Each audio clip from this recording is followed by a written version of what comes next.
first module, Introduction to Change Management. What do you think is change management? Always remember, change is inevitable. No matter what which organization you work for, no matter what project you work in, change is inevitable. Okay? Change is the only constant in life, and things keep changing. And if people in your organization are resistant to change and they say, hey, we don't like change, this is change, we don't like this, first ask them a question. 10 years back, which mobile phone were you using? They will say, we were using Nokia, we were using Ericsson, they will talk about all that. Okay. And ask them, which phone do you have now? They will proudly remove an iPhone 6 or an Samsung or an any of the latest phones, latest gadgets. And here we go. There is change, right? So they have changed. Okay? And always the change is for the better. We try to aim changes for the better. Okay? Be it at an organization level, at a project level.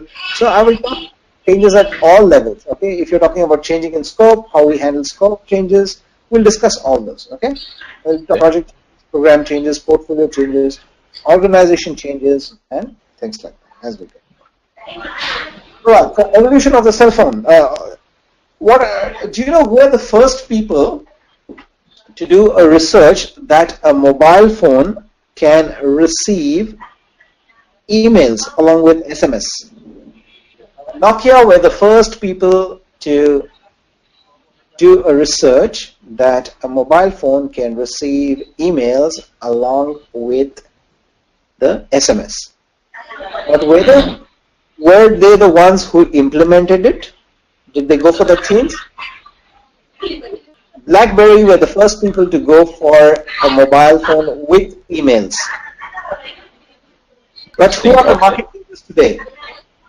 Where is BlackBerry? Where is Nokia? Who are the leaders? It could be the Samsung people or the iPhone people, depending on which part and which brand you like. Okay, so basically it has changed, right?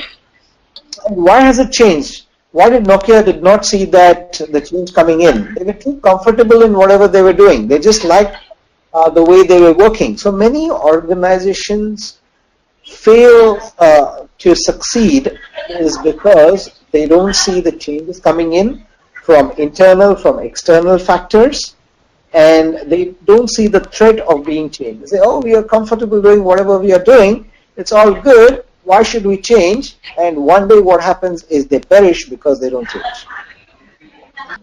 Alright, so what is change? At the most basic level, change is a movement out of a current state. Okay, so when we say current state, it is an as-is state, that is as of today, right?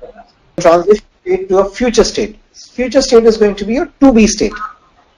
To-be is how you perceive your organization to look, how you perceive your projects, programs, portfolio to look, how your product you want to look. So there is something called as is, as of today, and there is something called to be. To be is the future state, right? So the change is a journey between an as a state to a future state. And there is something called transition in between, moving from, say for example, you're creating a new product or service for your Oman Telecom, for your customers, okay?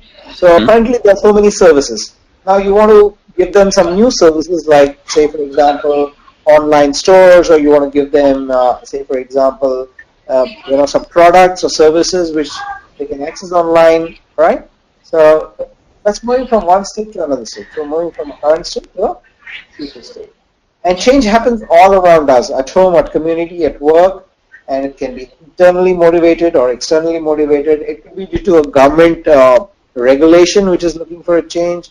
It could be some factors which is causing some change. There could be some government mandate or rule which comes in, which is causing a change, right? And changes are anticipated. It can be anticipated or unexpected, but in all cases you will have a current state and you will have a future state and you have a transition state in between. Okay? It's departing from the current and moving into the future with a transition in between. Change is something that takes us out of our comfort zone. So why do people really get aggravated when there's a change? When there is a change, people, they don't feel comfortable. It's because we are moving them from a comfort zone. They're used to using a thing. So just imagine you're using a mobile app every day in the morning, and suddenly in the morning you're trying to look for your train times or your bus times or your public transport times, and suddenly you find this app has changed, right? It's pushing you out from your comfort zone. So every change pushes people from comfort zone, and that's why people become resistant to change, right? Now Yes. suddenly you do one thing to another and say, "Hey guys, things have changed. The website has changed, or the process has changed, the methodology has changed, the way of working has changed, the team has changed." So if you're pushing people out of their comfort zone, right? And it is destined, hard grown, it builds faith, change is inequitable, it's not a respecter of person. So change does not consider people saying that, oh, this person has been working for the last 20 years on this product and I do not have to change him. Things change, things dynamically change. No matter how efficient a person works and things have to change around him, they will change. It will not wait saying that, okay, this person is a CEO and, let's wait for the CEO to catch up this change. No, it will not. The CEO can change, but the change will not wait, right? Change has a rippling effect on those who don't let it go. So if you make one change at the top of your organization, you can find that cascade effect coming down, right? Flexing is the key for change, right? So you can't fix things and say you must do it. So there should be a flex. There should be an adaptation. There should be a little agility in change, right? So we'll talk about what agility of change we are talking about, how things have to change. Can you do a big bang change, or is there a change which can be transitional, which can be done on a period of time? Right? Even a roller coaster ride can be fun if you know when to learn and create a new condition change, right? So it's a journey. It's a journey where things will change around you, and you need to be ready for a ride to accept those change. Change needs when all clocks and tactics are no longer working. So sometimes we try to implement a lot of things and things don't work. That's where we need to really change our practices, processes, methodologies, and see how things can really work. Change is not comfortable when the statement just hang on in there, but with a statement you can make it. So you always need to tell your team, hey guys, you know what?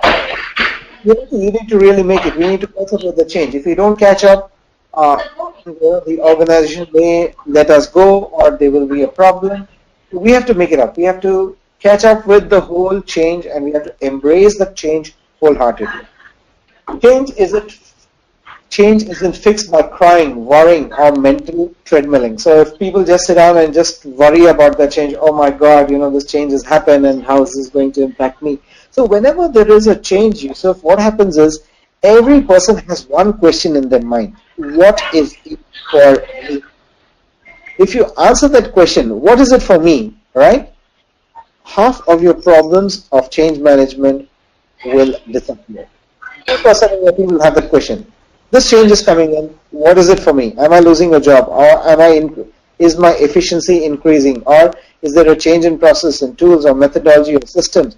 So everyone has got that fear or the question, what is it for me? And if you can answer that, perfect, excellent.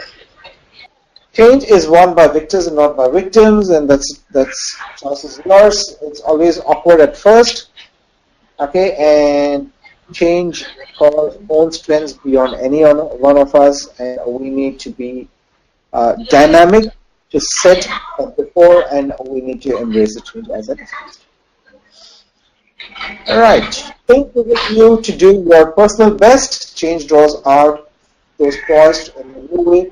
Change is not for children, it's for lions like you and me, right? So it's not for the weak-hearted people. We should go ahead and challenge, and we need to embrace change, right? And I'll discuss my experience about change.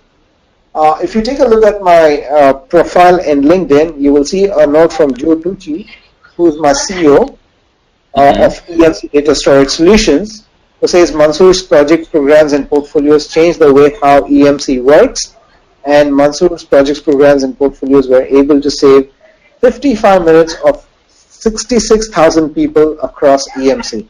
So what a huge change, right? What a huge saving, right? So that's how change happens. Many people believe that these changes are going to put people out of their job, they have a lot of trigger. Yes, they had, but we did not lose many people out. We try to maintain as many as people, but we improved our processes, systems, tools, techniques. We believe that we were world number one, but however, our processes did not match really being world number one. So I'll talk about that as we go. And I'm sure even you will have a lot of experience to share about change management in your organization. Change is measured by its impact on all who are connected to it. Change is charged when you are dissatisfied. Change does not look for resting places. It's always the next launch point. Change happens in the heart before it's proclaimed by our workers. Many people, they nod their head and say, yeah, it's all good, all good, all good. But deep in their heart, they might not embrace that change. The moment they go out of the meeting, you know what, this is something which I don't like. There's something which is, what Mansoor said is not connecting to my heart. Right? So it's very important to connect. You're trying to change people's attitude, right? So there are a lot of things involved. Even if you say there's a change in work or a scope or a way of doing things, actually you're asking person or people or group of people to change the way they're working and moving towards a better process or a more efficient way of doing things. Change traps those moving slower than change itself. You can change before you change. There will be less pain. So when you find things that has to be changed, do that quickly. All right, do it fast. If you leave it for a very long time, there will be a lot of pain. So if you believe that something has to be fixed, and if you have senior management support and blessings to change things, good. And you may ask me a question, I'm talking so much about change and change and change. Do I have the authority to make a change? So what do you think about this? Do you have authority to make change, or how do I get that authority to make change? What are your thoughts on this before I give you my comments? No, honestly, I was about to ask you the question, but in different way. Now, Okay. Let's say we are in the change processes, and yes, it's aimed to enhance the process, new methodology, change attitude, change processes, procedures, and all that things. But how I can benefit from this change also, so I can get to the higher position. I know a change, it could be, one of the two. Either you adapt and you move on, or sometimes you said about victories and also victims. Victims. Yeah, so usually there will be some victims who will be losing their, positions. And the third type is that the people who are, benefit from the change and get higher positions. Very good. So So, the authority to change, can I make the change? I'm not sure if I can do that, because usually this comes from top to down, not from down to top. okay. So if it is down to top, yes, you can suggest maybe some changes there, left and right, yes, to make things is better. Okay, very good. So let me add my thoughts. Okay. So at EMC, what happened was we were working on all these great processes, tools, techniques. We believe that they are the best of the world. But when I started doing an analysis, I found they were really not the best. Okay. So what I did was I asked a question to myself: do I have authority to change? And the answer was no, I don't have the authority. Similarly, like you, I was always thinking that things have to come from top, from my senior management, from my leadership team, from my director. Okay, so that may or may not happen. So what I did was I gave a small little thing. I did a small little thing. So what I did was I started trying to fix things in my circle, within my team, right? So I had a team of 22 people, okay, initially when I started off, right? So I started implementing processes, procedures, tools, and techniques to make my life of my 22 people easy, right?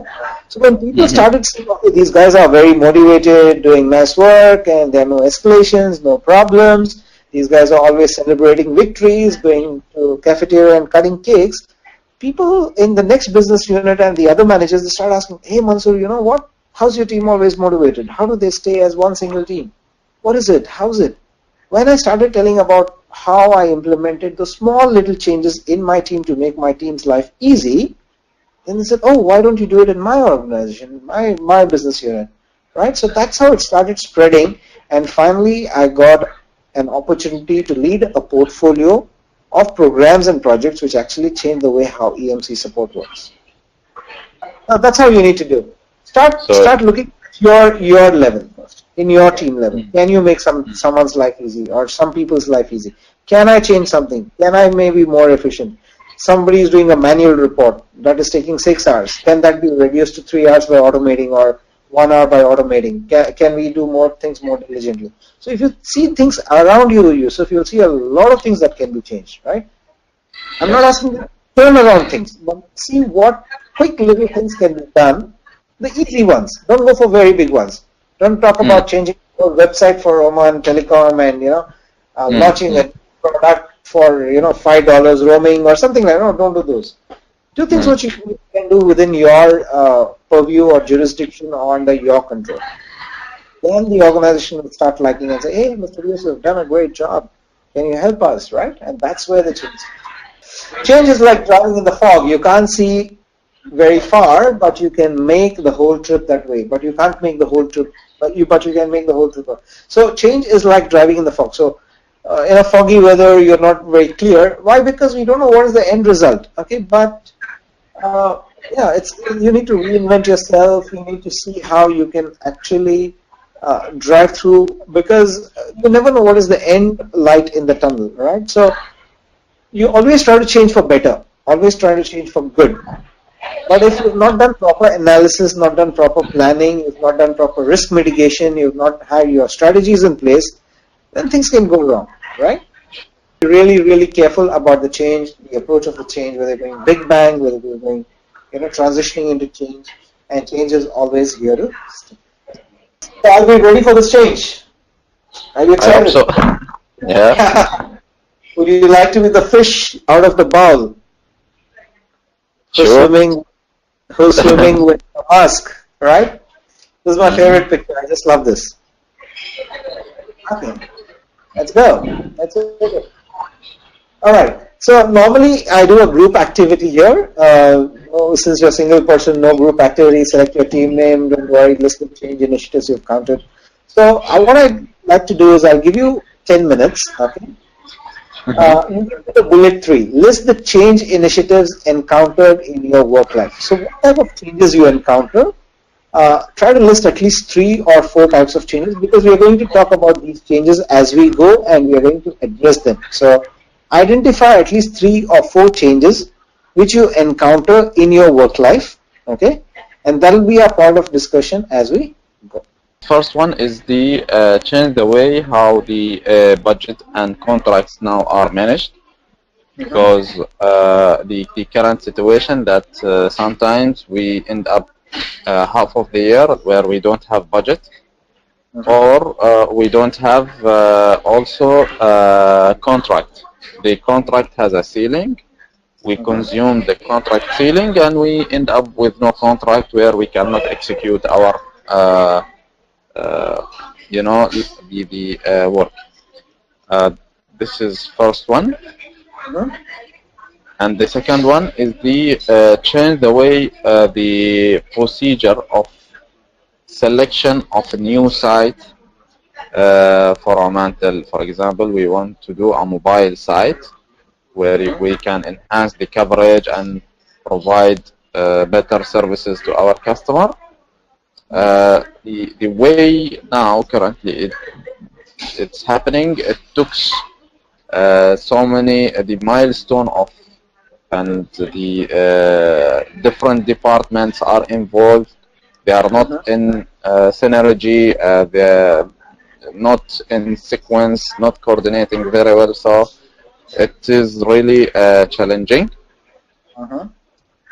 The third one is the change of my balancing between work and life also. Wow. This is one of the things I'm thinking of also. The fourth one is about change on which is a little bit challenging. Is about creating a new department which called strategic planning.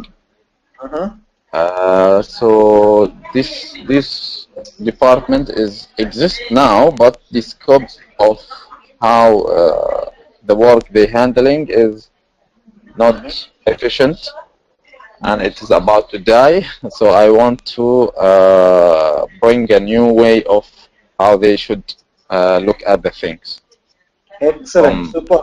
new perspective. So out of 1, 2, 3, and 4, number 4 is my favorite. Okay, because I'm planning to do my PhD in strategy, right? Yeah. So I've been involved with a lot of strategic initiatives for EMC. So strategy is my favorite subject of all. Okay. So I will talk about 4. For point number 3, just joking. You need to be in Australia to have point number 3 to maintain a work-life balance. But I'll give you a lot of tips. Don't worry. Okay, because here in Australia we are very strict. After 4:45, nobody works. In weekend, nobody works. This is the first time in my life I'm working on a weekend. So Australia, we are very clear that nobody works on a weekend. The family work-life balance is very, very clear in Australia. But I'll give you some tips. In the way of procedures of site change, department synergize, I'll talk about that. We had this problem at EMC, and again, way we manage budgets, contracts, projects. Yes, I'll talk about it. Very good. Good thought. Great ideas, good thoughts, and we'll see how we can cover these changes. It's not just we're talking about the problem, but also talking what these discussions, what we are going to do today, will be a starting point for you to go further. All right, so this concludes module 1.